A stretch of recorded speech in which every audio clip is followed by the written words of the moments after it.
Olá, galerinha! Tia Lorena mais uma vez, gravando uma aula de filosofia. Lembra que na aula anterior a gente até pediu para montar com alguns balões, né? Algumas histórias sobre o consumismo. E aí, vocês gostaram de saber? Pesquisaram bastante? O que vocês consomem? O que tem de coisas supérfluas? Gente, a gente gasta muito, né? Então, o ato de consumir é algo meio difícil de parar. E hoje, como a gente vai estar entrando num novo capítulo, né? Eu queria chamar um pouquinho da atenção de vocês para essa imagem que eu vou mostrar. Vamos ver que imagem é essa? Gente, olhe para essa imagem, né? Inclusive, lá no componente curricular arte, vocês fizeram algo parecido. Ao observar essa imagem, você percebe que é um urso, é claro, tia Lorena quer um urso, e aqui eu tenho um pintor. Mas se você observar, eu tenho características bem parecidas com alguém que vocês conhecem, pintadas aqui nesse urso. O que vocês conseguem perceber, gente? Vocês conseguem perceber o colorido, a utilização de listras, de bolas, cores diferentes? O que vocês conseguem perceber? Que esse rapazinho aqui, né, ele está representando alguém, um artista muito famoso, que é o Romero Brito. Isso mesmo, então você respondeu em casa, né? Vocês viram aí as polêmicas que o Romero Brito está envolvido. Porém, aqui no nosso livro de filosofia trouxe isso. Tia Lorena, o que tem a ver o Romero Brito com o que a senhora vai falar hoje? Eu vou falar um pouquinho hoje, gente, sobre a indústria cultural. E a indústria cultural, ela junta várias culturas num tema só. E aí, né, não é diferente, eu acho que vocês já viram também, que as obras do Romero Brito são as mais vendidas em todo o mundo, né? Por isso que ele faz parte de uma indústria cultural atualmente, ok? Deixa a tia Lorena aumentar aqui. A arte e a indústria. Neste capítulo você vai observar como a indústria cultural e a arte se relacionam. Aqui está meio apagado para a tia Lorena, vou estar colocando um pouquinho mais aqui, mas eu vou ler o Conversa Vem, tá, gente? Será que a arte está presente apenas nos quadros dos museus? O que vocês acham, gente? Não, tia Lorena, tá presente nas esculturas que eu encontro, tá presente em lojas, então a arte está presente em muita coisa, né? Em imagem, em fotografia, em música. Aí tem o seguinte, a arte é a expressão livre e também sofre as expressões que já vimos no capítulo anterior. É possível consumir arte tal como consumimos roupas, calçados e brinquedos? O que vocês acham? Claro, né, gente? Quem é apreciador de arte, com certeza adora consumir. Então, nós vamos aprofundar um pouquinho sobre esse assunto, como consumir arte, tá? E eu vou contar com vocês. Aprofundando conceitos da indústria cultural. Como vimos anteriormente, a indústria cultural está presente em quase tudo que consumimos. Porém, sua base é a arte e o lazer. Eu quero fazer esse paralelo entre as duas. A indústria cultural nada mais é do que a influência da tecnologia e do sistema capitalista sobre as manifestações artísticas, sejam elas quais forem, os quadros, objetos e música. Eu já até falei da questão da TV.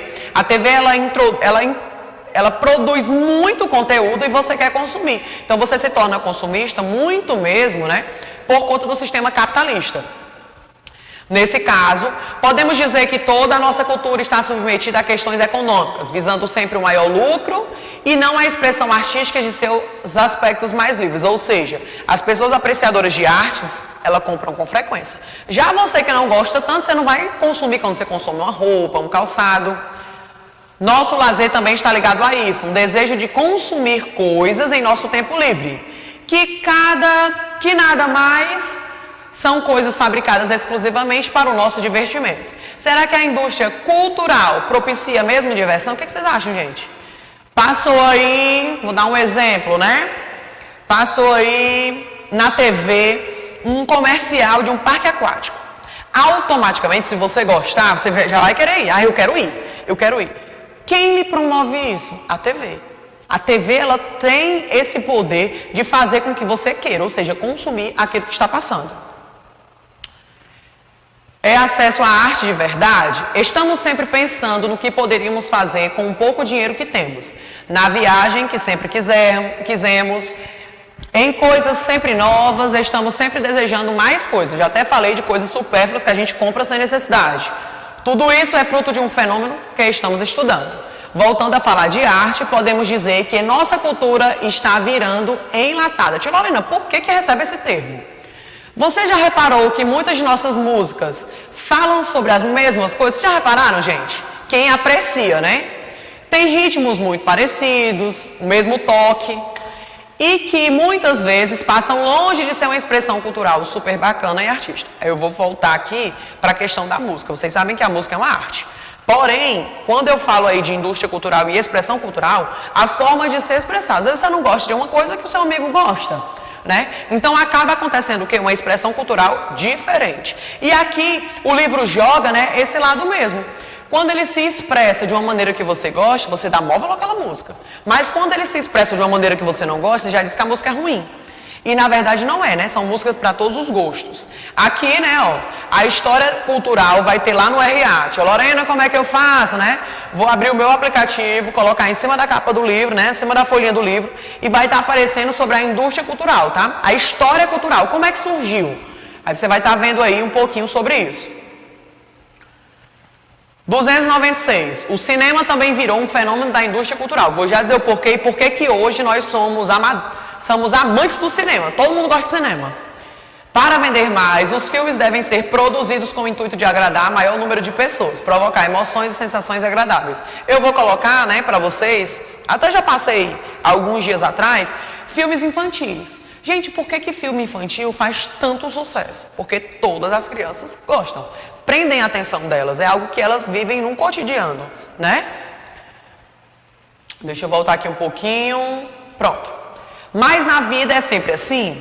O cinema muitas vezes retrata um estilo de vida muito distante da nossa realidade, que é composto de dificuldades, emoções naturais, humanas, como felicidade e tristeza. Eu vou dar um exemplo aí para quem gosta muito dos Vingadores ou algo parecido. Você sabe que aquilo ali não é real, mas naquele momento você vive a história, né? Assim, a cultura produzida para as massas que consomem mais gera mais lucro que uma cultura composta para um grupo seleto de pessoas. Tia Lorena, explique melhor, vou dar um exemplo. Quando eu falo que a cultura produzida para as massas é o quê? Saiu agora o filme dos Vingadores. Se você sair numa loja, vai ter lá a blusa do Homem de Ferro, vai ter do Homem-Aranha, e todas as crianças vão querer, porque eles querem andar exatamente igual. Aí onde é que entra? Cultura produzida para as massas, ou seja, para nós consumirmos, ok? Dotadas de um olhar crítico para o mundo. Nesse sentido, podemos observar que a arte torna-se um objeto de consumo, algo que pode ser perfeitamente utilizado e descartado. Vamos juntos investigar melhor o que isso significa. Agora, tia Lorena vai estar explicando, porque isso que vocês vão fazer em casa, tá? Mas eu vou estar explicando e vou estar dando dicas de como você vai fazer, que exatamente é como se fosse uma pesquisa. Considerando a conversa que você, seus colegas e o professor tiveram sobre a indústria cultural, o que eu já expliquei no começo da aula, pesquise músicas e suas respectivas letras. Vejam o que tem na letra. Tá falando alguma coisa de consumir? Tá falando alguma coisa de adorar? Filmes, imagens, notícias e propagandas que se relacionam com o que dialogam até aqui. Tudo o que fala de indústria cultural, o que vende, o que troca, o que é bom e o que é ruim, tem músicas que falam muito disso. Depois disso, categorize. O que é categorizar? Escolher tudo o que encontrou na pesquisa em obras de arte, músicas e propagandas. Vou voltar. Tia Lorena, o que eu vou fazer aqui? Me explique melhor. Você vai procurar obra de arte, músicas e propagandas que são consumidas. Ou seja, obras de arte. Quais são as obras de arte mais vendidas atualmente? Tia Lorena, o quadro da Mona Lisa. Tia Lorena, as obras do Romero Brito. Não sei, você vai procurar aí as obras de arte. Pode ser 5, né? Música. Quais são as músicas atualmente mais ouvidas? Aquele top do momento, né? Você vai estar procurando também.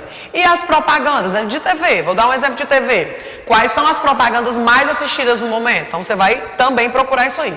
Procurou, você vai estar colocando aqui nesse quadro. Aqui no quadro da tia Lorena não dá para ver direito, né? De vocês estão em pezinho, exatamente como o livro.